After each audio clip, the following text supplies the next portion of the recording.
तो गाइस मैं हूं अंकित और आप दिख रहे हैं रेसलिंग फैंस नेटवर्क। शुरू करते हैं गाइस अपनी बातों को हम लोग सबसे पहले ब्लड लाइन से। तो भाई लाइव इवेंट के अंदर ब्लड लाइन एंड DIY का रीमैच ऑलरेडी हो चुका है। इनका मैच आपको स्मैकडाउन में भी देखने को मिलेगा, वहां पे जेका फाटू होने वाले हैं। लेकिन यहाँ पे इस वाले मैच में लाइव इवेंट में जो मैच हुआ, टामा टोंगा एंड टांगा लोआ डिफेंड कर रहे थे टाइटल्स को। ये फ्री बर्ड रूल के अंदर मैच हुआ। जेका फाटू ने टाइटल जीती थी विद टामा टोंगा, लेकिन क्योंकि ये सब एक ही फैक्शन का पार्ट है तो टांगा लोआ भी डिफेंड कर सकते हैं टाइटल को। इनका मैच होता है, रीमैच होता है DIY के अगेंस्ट एंड DIY फेल होती है टाइटल कैप्चर करने में। तो मुझे लगता है कि स्मैकडाउन में भी टेलीवाइज्ड मैच में भी ये लोग हारने ही वाले हैं, बिकॉज एक तो लाइव इवेंट को एज एन एक्सपेरिमेंट ये लोग यूज करते हैं WWE वाले, एंड दूसरा कि उस मैच के अंदर जेकब फाटू भी होंगे। एटलीस्ट उनको एडवर्टाइज तो किया गया है, तो जब जेकब फाटू होंगे तब तो भाई और क्या ही जीत पाएंगे DIY वाले, मुझे ऐसा लगता है। अभी लाइव इवेंट के अंदर DIY को मौका मिला, ये लोग हार गए एंड टामा टोंगा टांगा लोआ जो कि पहले भी टैग टीम रह चुके हैं, ये लोग भाई वापस से टाइटल को रिटेन करते हैं एंड टाइटल्स अभी भी न्यू ब्लड लाइन के पास में ही है। साथ में एक और मैच होता है इसी लाइव इवेंट के अंदर, solo Sikoa and Cody Rhodes का,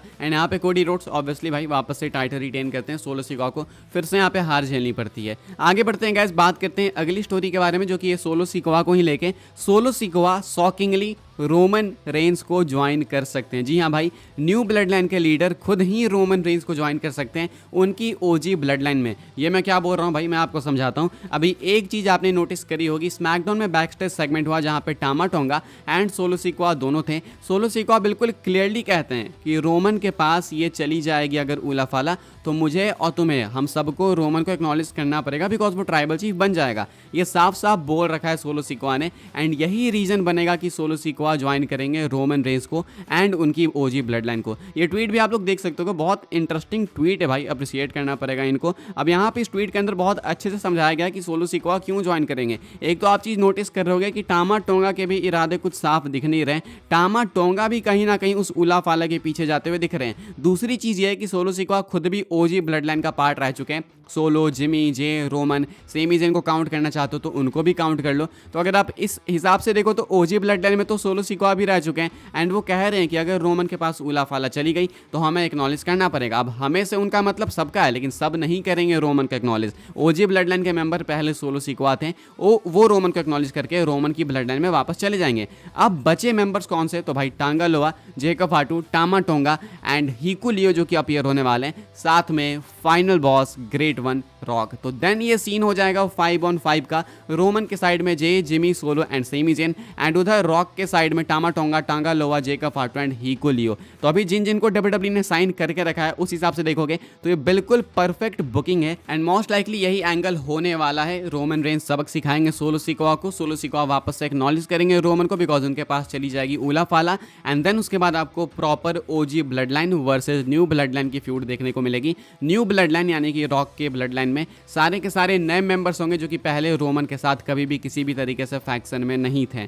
तो ये है भाई करंट प्लॉट ट्विस्ट। क्या सोचते हो आप इसके बारे में कमेंट करके बताना। ये चीज़ मुझे बहुत इंटरेस्टिंग लगी तो मुझे लगा आपके साथ साझा करते हैं, शेयर करते हैं। क्या सोचते हो कमेंट करके बताना। आगे बढ़ते हैं गाइस, बात करते हैं अगली स्टोरी के बारे में जो कि LA नाइट को लेके। तो फैनेटिक फेस्ट में भाई हमारे current United states champion LA night भी थे, एंड LA नाइट कमेंट करते हैं जॉन सीना के ऊपर कि क्या वो जॉन सीना के अगेंस्ट अपनी टाइटल यानी US टाइटल डिफेंड करना चाहेंगे। कहते हैं कि देखो मैं उसके साथ टैग टीम मैच में भी रह चुका हूं, मैं जितना उसको जानता हूं मुझे इतना तो पता है कि शायद वो इंटरेस्टेड हो सकता है टाइटल के लिए आने के लिए।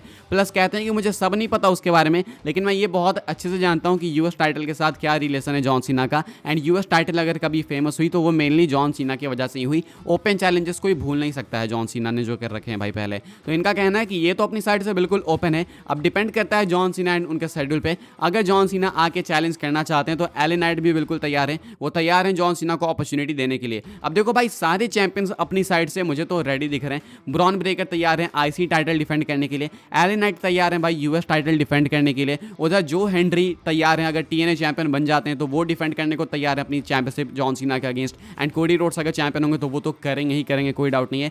एक बस बचे गुंथर, जिनको लेके ऑलरेडी अपडेट है कि WWE गुंथर वर्सेस सीना प्लान कर रही है 2025 के लिए। तो बताओ भाई इतने सारे मैचेस, अब ये मैचेस होंगे कैसे क्वेश्चन ये है, लेकिन जो भी है बहुत भयंकर फेयरवेल टूर होने वाला है जॉन सीना का, एंड अगला साल बहुत मजेदार होगा। लेकिन हाँ साल एंड होते होते काफ़ी सारे लोग, काफ़ी सारे ही लोग इमोशनल होने वाले हैं। आगे बढ़ते हैं गाइस, बात करते हैं अगली अपडेट के बारे में जो कि WWE के करंट रेज्यूमे को लेकर। तो WWE का करंट रेज्यूमे भाई काफ़ी सारे टैलेंट्स के लिए फेवरेट है, मतलब लोग काफ़ी पसंद कर रहे हैं ट्रिपल एच के कंट्रोल वाली WWE। अब इसके पीछे मल्टीपल रीजन हैं एंड एक रीजन रिवील करा CM पंक ने फैनेटिक्स फेस्ट के अंदर। CM पंक कहते हैं wrestlers in WWE now have the option to request days off whenever they want with just a click on their WWE app under the new resume. CM Punk का कहना है कि current resume भाई इतनी care करती है अपने talents की कि इन्होंने एक ऐप दे के रखा अपने टैलेंट्स को। ऑफिशियल इनका ऐप है जहां पे WWE टैलेंट्स अगर छुट्टी लेना चाहते हैं, अगर लीव लेना चाहते हैं कभी भी कहीं से भी, तो वो सिंपली ऐप में जाके एक क्लिक से छुट्टी डिमांड कर सकते हैं। मतलब अब ये लफड़ा नहीं है कि आप ऑफिस जाओ,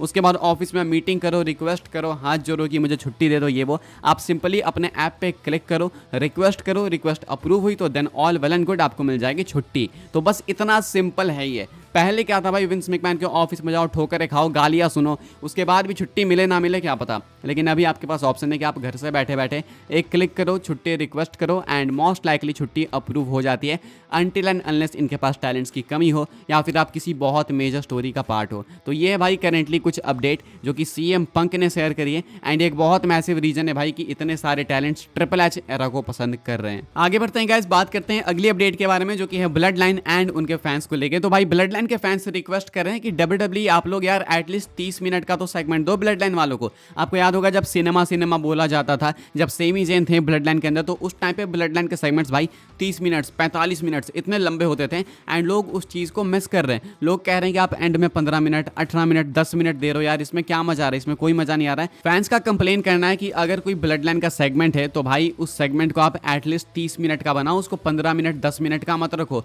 एंड स्पेशली अगर रोमन रेंस भी है उस सेगमेंट में तो 30-35 मिनट तो लेके जाओ। 2 घंटे का शो है एंड इसमें आप 30 मिनट अगर ब्लड लाइन को दोगे हर एक शो में, तो मुझे नहीं पता चीज़ कैसे आगे बढ़ेगी कैसे नहीं, लेकिन मैं इस चीज़ के फेवर में भी हूँ। मैं चाहता हूँ कि ब्लड लाइन के सेगमेंट्स लंबे हो। तो इसका एक ही सॉल्यूशन है भाई, आप स्मैकडाउन को भी 3 घंटे का शो बना दो। कहीं ना कहीं ये डिस्कशन में है चीज़, लेकिन कंफर्म नहीं है। चांसेस कम है कि ये 3 घंटे का शो बनेगा, लेकिन अगर बन जाता है तो देन ये चीज़ वापस से पॉसिबल हो सकती है। जब वो पुरानी ब्लड लाइन थी, जब उनके सेगमेंट्स 30 मिनट 45 मिनट्स के होते थे, तो शायद ये रोस्टर इतना ज़्यादा भयंकर वाला नहीं था, इतना स्टैक नहीं था। लेकिन अभी रोस्टर काफ़ी स्टैक हो चुका है, साथ में बहुत सारी फ्यूड्स चल रही है साथ में, एंड सारी की सारे इंपॉर्टेंट फ्यूड्स हैं। तो आप किस फ्यूड को पीछे रखोगे भाई, तो उसी में आपको एडजस्ट करना पड़ेगा। तो ये दिक्कत WWE के साथ में भी है, लेकिन फैंस रिक्वेस्ट कर रहे हैं एंड एक सेक्शन है फैंस का जो कि आउटरीच भी क्रिएट कर रहा है कि ब्लड लाइन के सेगमेंट्स को आप 30 मिनट का कराओ यार, ताकि हमें प्रोमो बैटल्स प्रॉपर देखने को मिले and in deep story lines हमें देखने को मिले। तो ये कुछ कहना है फैंस का। क्या सोचते हो आप इसके बारे में कमेंट करके बताना। मैं अग्री करूंगा, लेकिन WWE के साथ भी दिक्कत है, इसको भी आपको मानना पड़ेगा। कमेंट करके बताना अपने thoughts. And by the way इस वीडियो के लिए गाइज बस यही कुछ अपडेट्स थी। आई होप आपको इन्फॉर्मेशन मिली हो तो वीडियो को लाइक करें, शेयर करें, सब्सक्राइब जरूर से करें चैनल को, ताकि आने वाले टाइम के अंदर आपको और भी सही WWE की न्यूज़, रूमर, अपडेट सब कुछ टाइम टू टाइम जानने को मिलते रहे। फॉलो भी कर सकते हैं आप लोग मुझे इंस्टाग्राम एंड ट्विटर पर, लिंक आपको मिल जाएगी डिस्क्रिप्शन में। साथ में आप चाहो तो ज्वाइन कर सकते हो व्हाट्सएप चैनल को, उसके भी लिंक है डिस्क्रिप्शन में। मिलूंगा मैं आपसे अगले वीडियो में, तब तक के लिए गुड बाय, सी यू।